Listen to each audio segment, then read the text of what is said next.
மேல் சப்ரகமுவ மற்றும் வடமேல் மாகாணங்களிலும் கண்டி, நுவரெலியா, காலி மற்றும் மாத்தறை மாவட்டங்களிலும் பல தடவைகள் சிறிதளவில் மழை பெய்யும் என எதிர்பார்க்கப்படுகின்றது.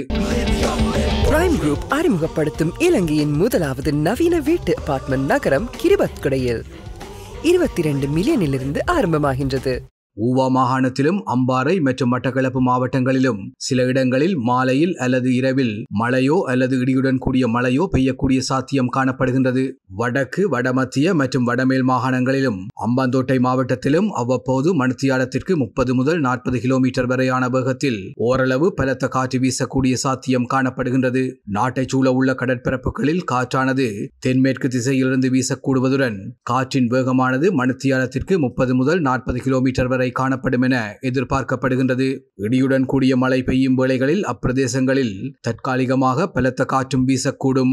மின்னல் தாக்கங்களினால் ஏற்படக்கூடிய பாதிப்புகளை குறைத்துக் கொள்ள தேவையான முன்னெச்சரிக்கை நடவடிக்கைகளை எடுத்துக் கொள்ளுமாறு பொதுமக்கள் அறிவுறுத்தப்படுகின்றார்கள்.